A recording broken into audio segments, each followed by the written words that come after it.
Hello and welcome back to Student of the Gun Radio. And this week we are putting some miles underneath us. We're in Baton Rouge, Louisiana, and you guys that are hip and cool and know what's going on in the gun world, you'll know that in Baton Rouge, Louisiana, there is an number one gun maker, and the number one gun maker in Baton Rouge is Red Jacket Firearms. I want to take a moment to thank all of our good friends at Red Jacket for opening up their facility to us and inviting us in, giving us a behind-the-scenes tour of not only the pro shop, but the manufacturing facility. They let us into their war room. They let us look at all their cool toys, their machine guns, and all that good stuff. So what we're going to do today is we're going to spend a little bit of time talking about our good friends at Red Jacket. But before we get into that, we want to thank our good friends at Kel-Tec Firearms of Cocoa, Florida, and remind you that if you want either an really inexpensive gun that you can carry in your pocket, you can look at Kel-Tec. Or if you want a really cool, unique gun like the RFB or the KSG, you can get on a very extensive waiting list, but you can get on the waiting list. And this is week 4. This is week number 4 of our Crossbreed Super Tuck contest. That's right. For the last 3 weeks up to this point, we have been picking one winner a week for a free Super Tuck Deluxe holster from Crossbreed. And all you have to do to be eligible for this contest, it's really ridiculously easy, is you just go to studentofthegun.com. And over on the right-hand side, there's a little sign-up sheet for our weekly newsletter. We don't spam you. We don't sell your addresses. But what we do is we tell you every week, we send you a newsletter and say, hey, on Student of the Gun this week, this is what we're doing on the TV show. This is what we're doing on the radio. This is the latest article. And if we have anything, special to offer you, books, DVDs, stickers, whatever, we'll let you know. It's super easy. And if you are an active subscriber, we draw all of our winners' names from the active subscriber list. So go on over there to studentofthegun.com, sign up. It's quick, it's easy, and it's painless. Now, we're doing, obviously, several things over here at Red Jacket. Now, in Baton Rouge, we went ahead and we filmed some material for the show. And we're recording the radio show right now as you're listening to this. And we also we took some pictures and we did a little bit of a fan meet and greet. We did a little book signing, a little DVD sale, and so forth. And anybody who is listening that came out to the Red Jacket, if you're listening now, if you came out today, we really appreciate you stopping by and saying hello to us. Now, Jared, do you want to talk about what you did? While I was in the pro shop, Red Jacket has a store. They have a pro shop store where you can buy their t-shirts and all their various, hats and goodies and little unique things. And the store is open Monday through Saturday, right, Jared? Yeah. So the only day it's closed is Sunday, but it's open normal hours Monday through Saturday. So I'm over there in the pro shop doing my little thing. Well, Jared, he takes the camera and he goes next door to the manufacturing facility, and he got to get a behind-the-scenes look at Red Jacket Manufacturing. Hey, Jared, what did you see today? Well, while you were over here in the pro shop doing the hard work, I got to go take my first tour of the manufacturing facility. And actually, our friend Red Jacket Rebecca and Zach Hall, they took me over there and kind of gave me a tour. And there's some pretty cool stuff over there. Will's got his muzzle loading stuff that he likes to do hanging up. And when you first walk in the door, and it's a muzzle loading wall, he's got his primitive outfits and his muzzle loaders and everything like that. And then you go past that, and there's an office that's got all these cool guns up on the wall. And they've got all their super top secret TV stuff in there, but I couldn't show you that. So, but I got the kind of the run around on that. And then past that, they've got the actual machinery. And Zach Hall is the designer of suppressors for Red Jacket now. And that man is intelligent. I was kind of picking his brain for a little bit, and I was just blown away at all the different components that go into the suppressors. It's real simple from the outside, but when you start picking his brain, there's so much thought that goes into each suppressor. But the coolest part, the part that I liked the most, was the war room. And it's crazy. There's just a lot of what did you see? What did you see in the war room, Jared? I saw everything that I wanted to see. There's a bunch of machine guns. There's just it's hard to explain. You just have to watch the show when it comes out, and you'll see. Well, we featured on Student of the Gun, who are our buddies at Chiappa Firearms and our buddies at Chris. They both sponsor Student of the Gun TV. What did you see from them in the war room? Oh, that actually wasn't in the war room. They had these hanging up on the wall. Oh, okay. Because they're so special. If you've seen the movie Total Recall, you know that the Chiappa Rhino was featured in it, as well as the Chris Vector, and both of those props that were used in the movie were hanging on the wall in there. Very cool. Very cool. Now, did you get to do some live fire? I did. I got to shoot a 7-inch barreled AR, fully auto, and it felt like I was being punched in the face, but I've done that before, so, What else did you shoot? I shot a 22. It wasn't a conversion 22. It was an AR 22. Just that's how it was made. And did you shoot the AR suppressed? Yeah, I shot I shot it without the suppressor, and then I put the suppressor on to see, what the difference was, and it makes quite a bit of difference. A little bit more pleasant with the suppressor on it, huh? Yeah, way more pleasant. Well, congratulations to our little friend over there across the board from me, Jared Markle, for getting into not only the Red Jacket War Room, but a lot of you guys who have watched their show on Discovery Channel, know that when they test the guns, there's a test tunnel, and that test tunnel is actually, it's just adjacent to the shop. It's indoors. It's about 20 meters deep, Jared? Yeah, about 20 meters deep. And that's when they're testing stuff, they have to go in there to T&E it. Because, the shop actually, when you watch the show and they show you all the Louisiana swamp scenes and the gators and the snakes and stuff, I mean, you'd think they're like in the middle of a swamp or something. Or you think that they're like, man, all these gators and snakes, they must be. No, they're in the industrial part of Baton Rouge. So you can't just go outside and just start ripping off full auto AKs. The neighbors get kind of excited about stuff like that. Another cool thing I forgot to mention, when I walked into the office first, there was a gun sitting on a rack that was really dirty. It had dirt all over it, and it just looked like they had beat the crap out of it. And Zach picked it up and he said, yeah, somebody finally oiled this, and we didn't like it. Because what they were doing is they took an AR and they fired I think 3,500 rounds through it. It was one of the Red Jacket Firearms ARs that they manufacture. It was one of theirs. They were doing testing on it, and they didn't want to clean it because they wanted to see how far they could run it before it malfunctioned. Well, they got 3,500 rounds, I believe, and then somebody, I'm not going to mention any names, but somebody over there went and put oil on it, and so now they have to start all over again.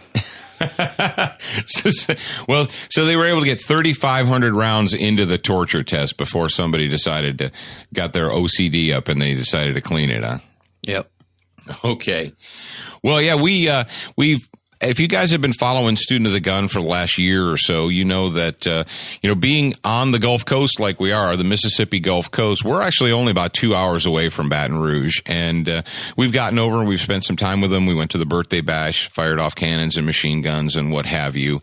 And let me tell you this. I'm going to give you, because you are a Student of the Gun radio listener, I'm going to give you an exclusive, or I'm going to give you a behind-the-scenes hint. And most of you may have, some of you probably have figured this out already. But if you watch the television show that's on Discovery Channel, keep in mind that television is television.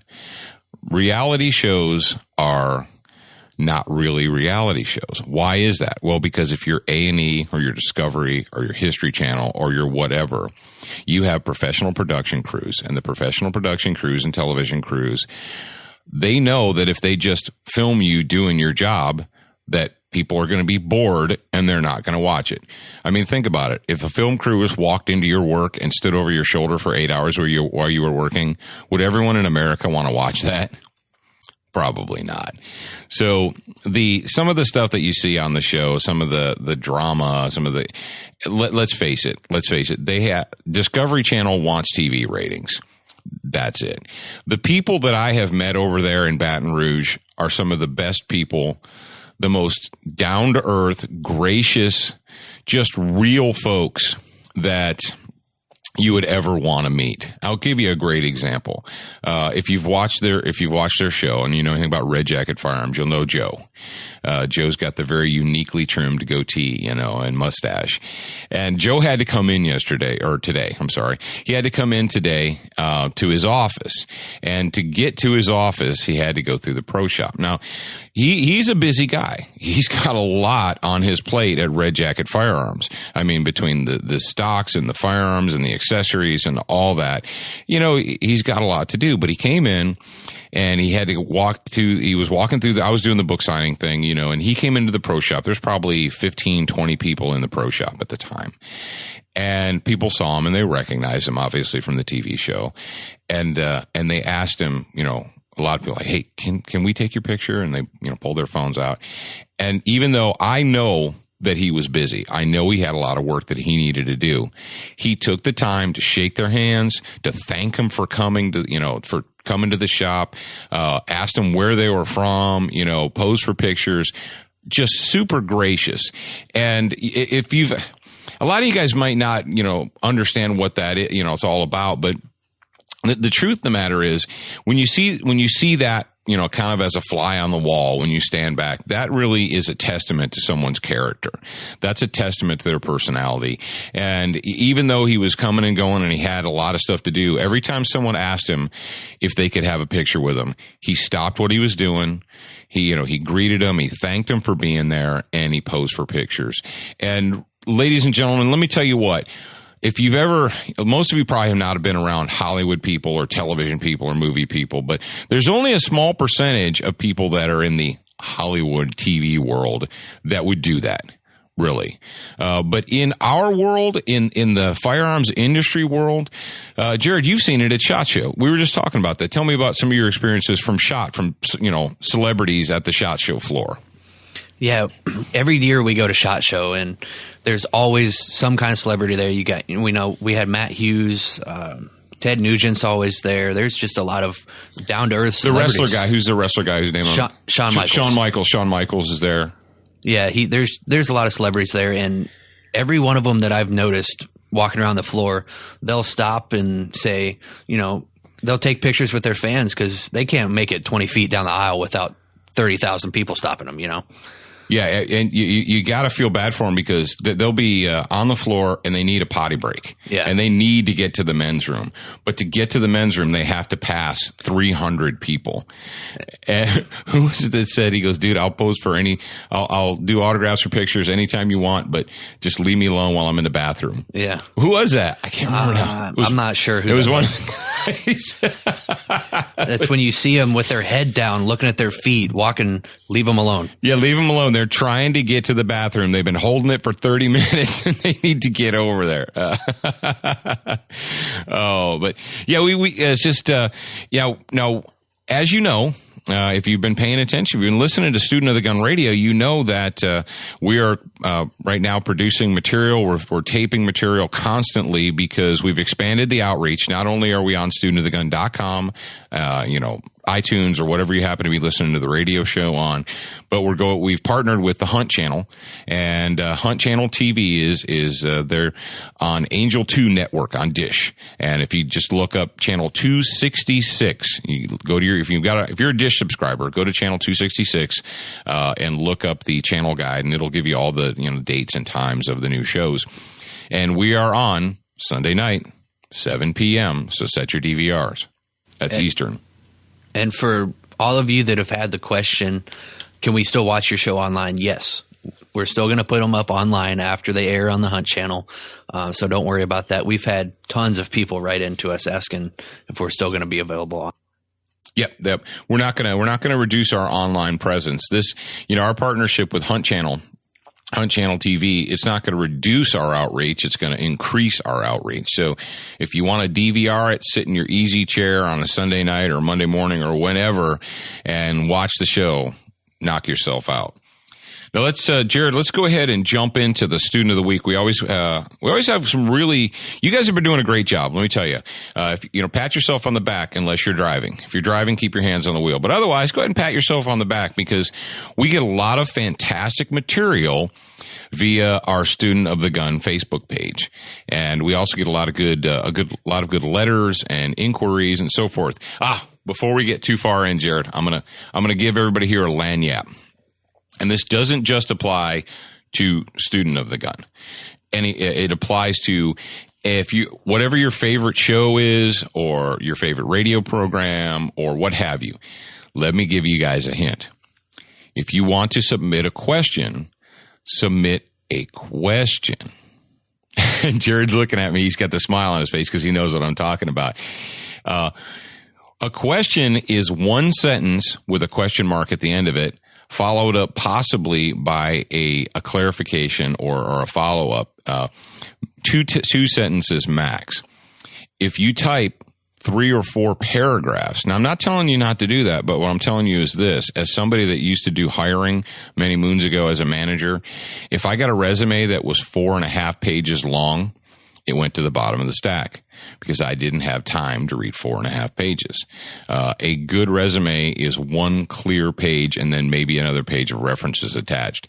Same thing goes with when you write into, and I'm not, like I said, this isn't just Student of the Gun Radio talking. This is anybody. If you like, Gun Talk Radio or you name your favorite program you want to write in. If you want to get the host's attention, if you send them 3, it's humans are humans. And we do everything we can between Jared and I to go through the mailboxes and to read every single person's email. And we get, how much, Jared? A lot. We get a lot. More than we can read. So, number one, forgive us if we don't get to you right away. It's not that we're ignoring you. It's just that we've got a lot of stuff. But if you got a legitimate question like, guys, I want to know about this or let's talk about this, put it in a 1 to 2 sentence format with a question mark at the end of it. A question isn't 4 paragraphs telling me about your favorite concealed carry gun. Okay. But when it comes to the Student of the Week, now remember, if you're a Student of the Week, if we pick your question to be used on air like we're about to do right now, we will send you an official Student of the Gun t-shirt. Or if you like, a lot of guys have said, hey, I've already got one of your shirts. Can I have the book instead? And we're pretty flexible with stuff like that. So, Jared, take it away and tell us who our Student of the Week is. Our Student of the Week is Jody Lang, and Jody reads water meters. She wants to know about dogs. How would you handle the situation if, a dog came up and started barking or attacking you? Okay. And just for a point of clarification, my good son, Jody could be a man's or a woman's name. So we're not sure the sex of this question, but Jody can be a man or a woman's name. But that is a fantastic question. And essentially, my answer when someone says, how do I deal with a vicious dog? 2 words, pepper spray, 2 letters, OC. But let's talk about and people say, well, OC, mace, we fall back into that trap that, the Kleenex, Band-Aid, Jell-O trap, where we use terms to describe everything. Every adhesive bandage in the world people call Band-Aids, even though we know Band-Aid is a specific brand. Well, Mace is a registered trademark brand, and it is a liquid CN gas. Okay. People say Mace, and they use that as a descriptor for all aerosolized self-defense products. And it's not really the case. Like, oh, Mace, it's all the same thing. It's all the same thing. No, it is not even close to the same thing. If you ask a police officer, today in 2013, if you talk to a police officer about OC or pepper spray or mace, if they're a new cop, if they've been on the job less than 5, 6, 7 years, they probably never seen a mace product or a CN or a CS handheld product, because it's been at least 20 years since they went out of favor. Well, the reason they went out of favor is they worked very, very poorly. You talk to old cops. When I first became a police officer, 20 plus years ago, I would talk to the old guys, and pepper spray was a hard sell to the old guys, because in the 70s and early 80s and so forth, even to the late 80s, they were issued mace and told, oh, just squirt it in their face and blah, blah, blah. And what they found, all the old guys will tell you, all that stuff is a bunch of crap and it doesn't work. And here's what happens. He goes, you spray them and then you still end up fighting them. And so by the time you're done rolling around on the ground with the bad guy and you get the cuffs on them, you're covered with the stuff. They're covered with the stuff. Everybody's eyes are running. And they had no faith and confidence at all in mace or liquid CS or liquid CN. And pepper spray came along and they're like, hey, you guys should try this. And all these old hardcore crusty dudes are like, it's all the same. It's a bunch of junk. It's garbage. I ain't going to use that. And I became a law enforcement OC instructor. OC stands for oleoresin capsicum. It's the police term for pepper spray. And I became an instructor in 1995. And I went through a 2-day instructor's training course and learned all about the ins and outs. I mean, the neat thing about the course is the first 2 to 3 hours were actually about the history of the product, how it's made, how it works, why it works, and so forth. And I can tell you that I've sprayed over 300 people. It's been over 300 human beings that I've sprayed with pepper spray. And I've sprayed innumerable animals of all sorts and shapes and sizes. No, I don't go to the zoo and just start spraying the monkeys with it. I've sprayed, pest animals, nuisance animals, threatening animals. And as far as spraying animals is concerned, the thing is, what about pit bulls? What about Rottweilers? What about this and what about that? An attack dog, a trained attack dog, if they get their jaws clamped down on your arm or your leg, it doesn't matter how much stuff you spray in their faces, they're probably not going to let go, because that's just what they do. If you have a dog that is menacing you, that's growling, that won't get out of you're trying to get away or go through an area and they won't get out of your way, if you juice them then, before they start chomping on you and chewing your legs and arms, yes, that is the time that it will work. And let me tell you why. Okay, oleoresin capsicum is it's, I guess, the professional term for pepper spray. And the reason they call it pepper spray is because capsicum is found in chili peppers. Jalapenos, habaneros, all that good stuff. And it's actually been used as a gastric stimulant and as for medicinal purposes for centuries.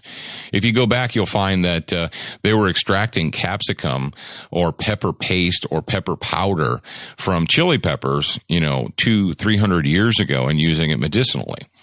Well, what they found is and when they produce a pepper spray product, they take actual peppers, actual habaneros or jalapenos or bird peppers or whatever, whatever you want to call it. And they extract the capsaicin or the capsicum. That's the hot stuff. They extract that from the pepper and they put it into an aerosolized can with a propellant, with some type of, an agent.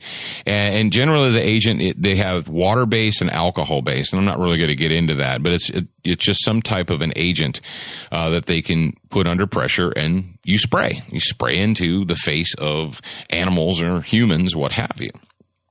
And what oleoresin capsicum does is it's they're little micro particles. You can't really see them. When it comes out, what you're seeing is the carrier. That's what you're seeing essentially, is the carrier. Now, the oleoresin capsicum makes it colorizes it so it's kind of an amberish color, like almost a rusty amber color. When it hits your face, it does two things. It's an inflammatory. And so when the OC particles get into your mucous membrane, and where is their mucous membrane? Around your eyes, your nose, your mouth, and so forth, it inflames the mucous membrane. If it gets just on your skin and you start sweating, it gets in the pores, it gets hot and it burns. Now, think about that in and around your eyes. Think about it up inside of your nose. Think about it in your mouth. Not going to feel real good. Essentially, it addresses the two primal fears that human beings, or really any creature that is alive, has. And those are blindness and suffocation. Now, no, it does not cause you to choke to death, but what it does, gets in your mouth. If you breathe it in through your nose, it goes into your trachea and it inflames it. It bothers it. And you'll cough. You cough real hard. And people think, I'm losing the ability to breathe. That is a scary thing. Also, it gets into the eyeballs. If it gets into the eyeballs, the eyes think, I'm on fire. Subconsciously, your eyes are like, I'm on fire. We are on fire. We're slamming the eyelid shut to protect the eyeballs. It's a natural response. And what will happen with animals, as I've sprayed vicious dogs, menacing dogs, rabid raccoons, snakes. Yes, believe it or not, I had to use it on a snake. A couple, I've done it on raccoons a couple of times, feral cats and so forth. And it messes up their OODA loop. If a dog could have an OODA loop, it messes it up. It goes from, I'm going to growl at you and I'm going to bark at you and I might bite you, to a, holy crap, what is this stuff in my eyes and in my nose? Now, you'll have people say, dog noses aren't the same as human noses, and so it doesn't affect them. Well, and they don't have tear ducts like humans have tear ducts and blah, blah. Well, that's the old CS guys talking to you, telling you that mace doesn't work on dogs. Well, because it didn't work on dogs. It was a different type of chemical. Mace is a, like I said, it's a trademark product, but it essentially is a liquid CN, or it's a lacrimator. Put that one in your pocket. There's a lanyard for you. A lacrimator. Now, what is it to lacrimate? If someone is lacrimating, what are they doing? They're crying. They're tearing. So a lacrimator is something that affects your tear ducts and makes you cry. That's all that mace is. It's a lacrimator. It makes you cry. And so it doesn't really work on dogs. If you want something that will work on a vicious animal, whether it's a dog, a raccoon, a snake, what have you, use pepper spray, use OC, oleoresin capsicum. So, Jody, that was a good question. It was a great question for you. OC is a good product. Now, real, asterisk here quick. If you're going to use a pepper spray product, buy it from a law enforcement supply store or from Amazon, but don't buy the cheap garbage that you find on the spindly rack at the gas station. That stuff's been sitting there for 6 months and it has a 6-month shelf life. So enough said. Now that discussion on, how to deal with vicious animals, and the answer is pepper spray, that discussion leads us directly into the next topic. And this topic is one that we've legitimately and purposely avoided, just because so much has been going on. So many other people have been talking about it. We didn't really want to be an also-ran or so forth, but we can no longer ignore it. And we're talking about the Trayvon Martin felonious assault trial. And I know I just got you, didn't I? You're like, what? How could he be on trial? He's dead. Well, essentially what you have going on, or what you've had going on for the last, several weeks, is the determination as to whether or not Trayvon Martin committed felonious assault against one George Zimmerman. They're like, it's against Zimmerman. Well, yeah, whatever. But the fact is whether when they find Zimmerman to be not guilty, what the de facto is if Zimmerman is not guilty, what that means is posthumously Trayvon Martin is guilty of felonious assault. Now, there's a lot of stuff about this case. People want to talk about the prosecution, want to talk about the defense, want to talk about the witnesses, want to talk about this, want to talk about what George Zimmerman had for breakfast that morning before he went out that night. All that stuff. Let me tell you what, most of it is all smoke and mirrors. Now, what do we know? What do you, as an intelligent student of the gun, know about the media? What do you know about distraction? What did I tell you? How do you disarm an armed populace? Through ignorance, distraction, and guilt or shame. And while all of the major news networks have been totally consumed with Martin Zimmerman news, what else has been going on in the world that they have not been reporting on? Ask yourself that. What are you being distracted from? Because let's be serious here. This happened in Florida, a year ago? I don't even know. I guess a year or so ago. It happened in Florida. And you are in California, or you're in Texas, or you're in Maine, Chicago, Pennsylvania, wherever you happen to be sitting, standing, running, driving right now. Why do you know about it? Across the United States, across the world, do people get shot during the commission of crimes all the time? Yeah, pretty much. It happens every day. People defend themselves with firearms every single day. Bad guys get shot every single day. Why do you know about this case? Why is it being shoved in your face, shoved down your throat? I'm not going to provide you with that answer. You, as an intelligent person, need to question that.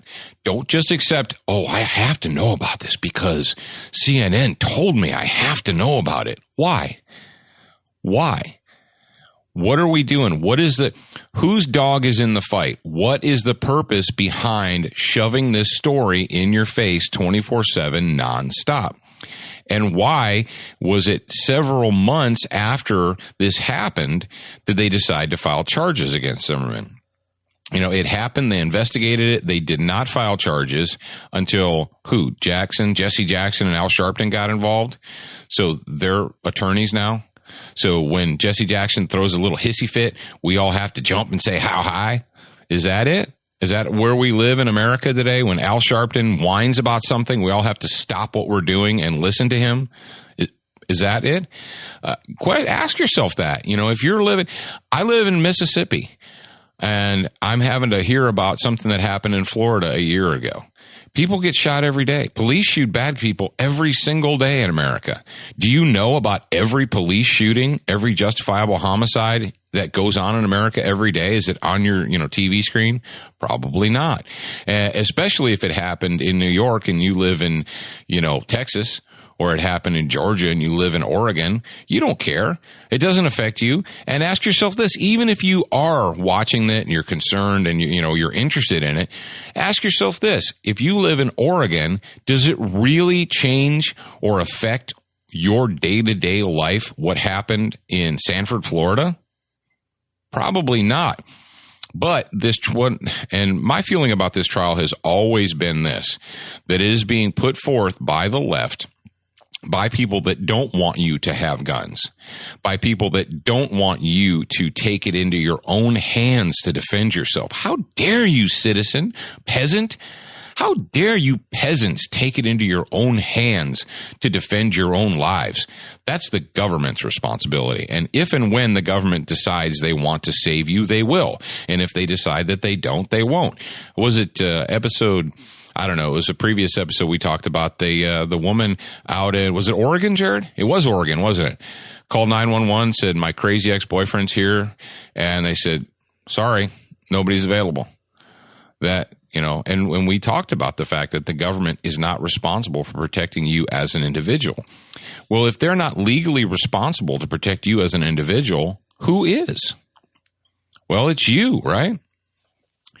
Let's talk about some student of the gun lessons learned from the Trayvon Martin felonious assault trial. Now, number one, and this is a big number one, and this is why it's a good lead from our last question. Always, always, always have some type of a bridge between empty hands and a gun. If you're going to carry concealed, if you're going to carry a firearm, if you're going to have a firearm available, as a use of force against a deadly attack, you need to have something else. You need to have an alternate use of force. Well, why is that? Well, we talked about it a little bit before, and we talk about it in great detail on the Armed Living DVD. Well, not every assault, not every problem that you will encounter out in the world is an immediate deadly force situation. The annoying drunk who won't leave you alone.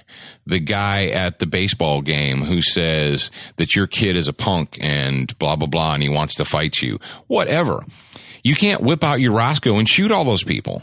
Because if you do, you're going to be the bad guy. But at the same time, if you're carrying a gun and you end up in a fist fight, what is that? Well, number one, the last thing you want to do when you're carrying a firearm on your body is end up in a physical altercation.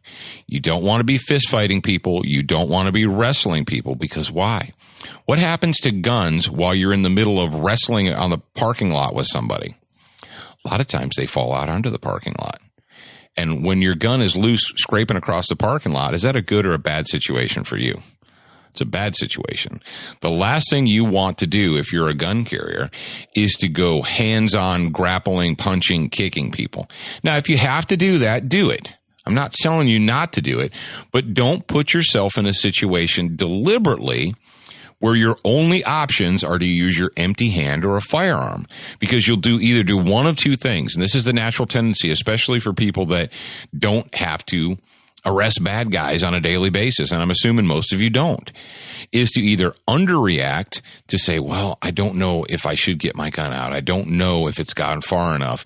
And you hesitate and you hesitate and you wait and you allow the situation to escalate until now it's no longer tenable. Or the other side is, I'm scared. I don't have anything but a gun, so I pull the gun out. So now the annoying drunk, I have him at gunpoint, I get arrested for felonious assault or something like that. You don't want to put yourself in that position. So what is a good gap? Well, probably the most readily available and affordable gap between empty hands and a firearm for you, Johnny Citizen, or Susie Citizen, is OC pepper spray. Think about it. Pepper spray is, number one, it doesn't require you to touch the bad guy. It doesn't require you to grapple with the bad guy. All it requires is 4 to 6 feet of open air space. You say, stop, get back. They don't get back. You spray them. If you know anything about the Martin felonious assault trial, what happened? How did it happen? Well, when the fatal shots were fired, the victim was on his back having his head smashed into the ground by the attacker. Now they're like, the attacker didn't have a gun. He didn't have a gun. If you're on the ground, let's say you're 40 years old, an 18-year-old, 17-year-old who is taller than you and stronger than you, let's face it, young people have youth and strength on their sides, not so much experience or intelligence. But you're on the ground and your head is being pounded into the concrete. How long are you going to last before you go unconscious? Not very long, ladies and gentlemen. If I asked you, hey, I'm going to pound your head into the asphalt, how many times am I allowed to do it? Well, how many times would you let me pound your head into the asphalt before you said no more? 0? Yeah, probably 0. And what happens when your head gets pounded into the concrete? We talked about deadly force. What is the definition of deadly force? It's death or serious bodily harm. Serious bodily harm is what? Any type of physical harm or mental harm that require prolonged hospitalization, prolonged rehabilitation, or potentially damage you for life. And having your head beaten into the concrete could potentially damage you for life. So, but before he ended up on the ground on his back with this guy on top of him, banging his head into the ground, if George Zimmerman, if he would have had OC spray, the guy approaches him, hey, what are you doing? Why are you taking my picture? Whatever. And he said, get back, stop. He doesn't get back and stop. You give him a juice. You give him a second one, give him one to grow on of pepper spray. Guess what, ladies and gentlemen? I wasn't there. I know I wasn't there, but if George Zimmerman would have been a student of the gun, like he should have been, but hey, he wasn't. If he was a student of the gun, he would have listened to us, bought got the Armed Living DVD, taken the advice, and had a gap between empty hands and a firearm, such as pepper spray. You probably never, ever would have heard his name. If you'd have given him a good snifter full of Fox OC, he would have said, hey, this ain't so fun anymore. I'm done. I'm going to get out of here. Then he would have been able to say to the police while he was on the phone, hey, I sprayed him with pepper spray. He ran and he's hiding in a bush behind a house. And then they would have sorted it out. And like I said, you would have never, ever heard the name Trayvon Martin or George Zimmerman, because that would have been the end of it. But because he was in a position where all he had was his empty hands and a gun, What happened? Well, he was in a bad position. Now, am I telling you don't defend yourself with a gun if your head's being beaten off the concrete? No, of course I'm not telling you that. But what I'm telling you is with a little bit of forethought and training, you can hopefully prevent yourself from being in that situation. And the number 2 lesson learned is understand justifiable use of force before you have to use it. You can't, making it up on the spot is not a good place to be. You need to understand what is justifiable. When is it justifiable? And how do you do that? Well, you do that by education and training.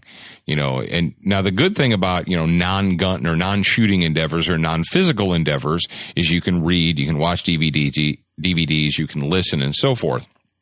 But yeah, you need to, if you are planning or you think you may have to defend your own life someday, maybe with a gun, you need to think about it beforehand. Making it up on the spot is not a good place to be. And also, like we said about the hesitation or the overreaction, number 1, you don't want to hesitate and put yourself in a deadly or precarious position.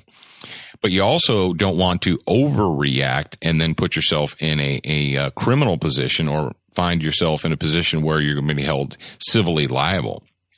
So, take the time, get some training, get some, not really practice, but get training, get education. And I've said it before. We, as Student of the Gun, we're probably the largest free training university as far as firearms in the United States right now because we provide all this material. All you have to do is listen to it. All you have to do is go watch the show. Yes, we do make some money on the books and the DVDs, but we provide a tremendous amount of this information free of charge, and you're welcome. Now, number 3, after the fight is over, you've won your fight. The fight has ended. You're probably going to be huffing and puffing. You probably will be injured. Let's face it. Violent encounters, deadly force encounters are fast moving. They're extremely hyper violent and they take place at close ranges. Generally, the person is going to be able to touch you.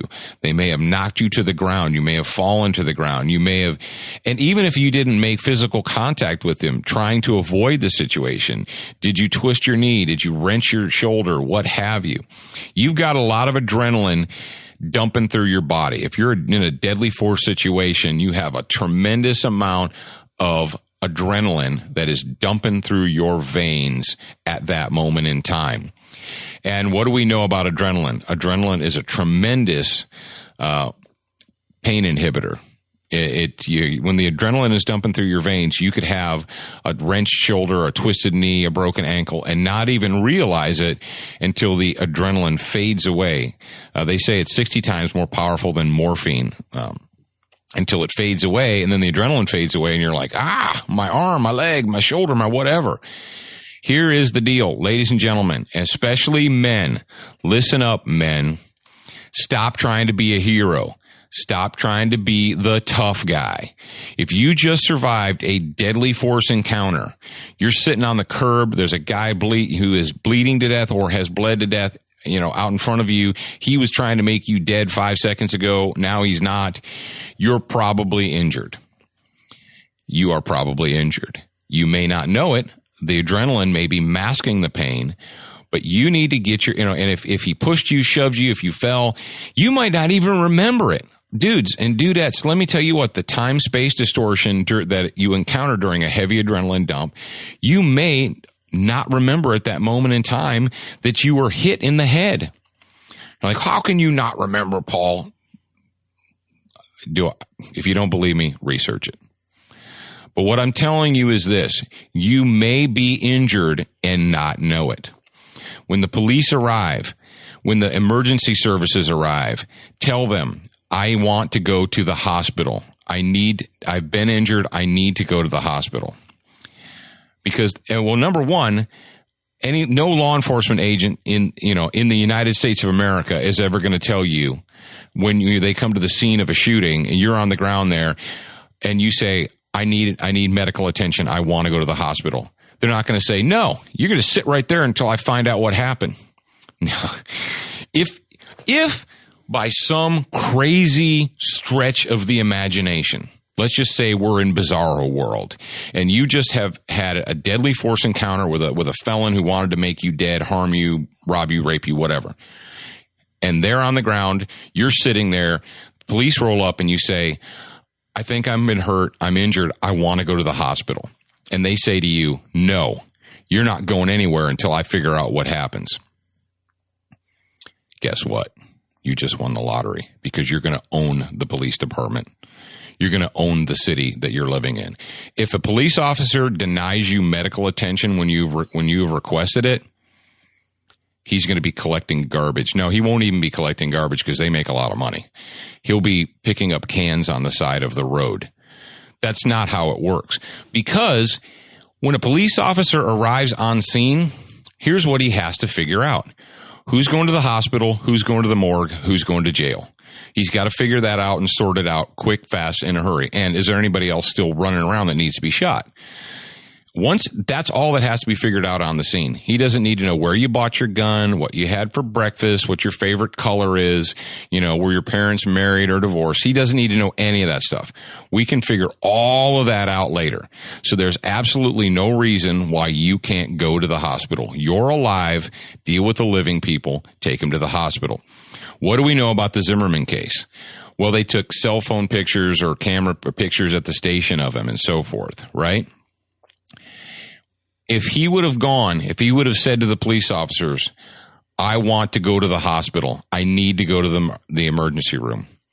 Rather than all this he said, she said, cell phone pictures at the station later on after they've wiped all the blood off his head and stuff, what they would have had is they would have had an ER doctor's detailed description and report exactly down to the letter of every injury on his body. Think about that. Would you rather have an emergency room doctor's report on your injuries or just the opinion of the cop that arrested you and took your picture at the station? I think I'd rather have the detailed report of an ER physician. And you know what? If you go there and the ER physician looks you over, x-rays your head and stuff and says, no, you're okay, then great. Go team. You're good to go. But if you get there and you find out that you're having a heart attack, that you've got internal injuries and you're slowly bleeding to death, that's kind of an important thing to know about, right? So if anytime you're in a violent encounter, as soon as your life is saved and you're no longer in mortal jeopardy, when the emergency services show up, or even you'll get on your phone, say, I need to go to the hospital. Let the professionals tell you that you're okay or you're not. Stop being the tough guy. I know this is the hardest thing in the world for men to do because they want to be the tough guy. They want to, no, I'm all right, man. No, I'm good. No, bullcrap. Get yourself to the hospital. You're alive. You want to stay that way. And all the other stuff, they can work out later. That's it. Now, the last thing that we're going to talk about is you need to be prepared for the eventuality that you may be charged. Now, when it all shakes out, you may be completely acquitted or exonerated of any wrongdoing. Hey, good. Go team. And if you've done things right, if you practiced, if you studied, if you trained, and if you're educated, then chances are that will be the situation. But mentally prepare yourself. And also prepare yourself, from a logistical standpoint, or that you're going to need. You should have the number of your attorney in your phone. We talked about that before. Have it in your phone. Pre-program it and put it not just under his name, because under the stress, under the adrenaline dump, you might go blank and not even remember your attorney's name, and it's under Saul Schwartz or whatever. Save it as the name attorney. You can remember the word attorney, right? And also when you talk to your attorney, you might want to ask him, look, do you have 24-hour a day, voicemail, or not voicemail, but an answering service? So if I call, I don't just get a machine that says, hey, I'll get back to you sometime tomorrow. Because if you need an attorney, you need to talk to him pretty quick. Insurance. There are different types of insurance that you can get from various organizations. You can get it from the NRA. There's an organization called U.S. Concealed Carry and so forth. But you might want to think about that. Look at your homeowner's policy. Most homeowners policies, believe it or not, if someone breaks into your home and, tries to rob you, rape your wife, what have you, and you use deadly force against them, you will fall back on your homeowner's insurance policy. Okay. So be prepared for the fact, mentally prepare yourself for the fact that you may be charged, you may be sued. Because it was put to me this way in the police academy. Anyone in America today, anyone can sue anyone else for any reason at any time. Just because you're sued doesn't mean you're going to lose. Just because you're charged doesn't mean you're going to go to jail. Charges and convictions are not the same thing. Being sued and being found guilty are not the same thing. Anybody can sue anyone for anything. And if your greatest fear in life is being sued, if you're more afraid of being sued than you are being murdered, then you're really just a victim waiting to happen. So, lessons learned from the Trayvon Martin felonious assault trial.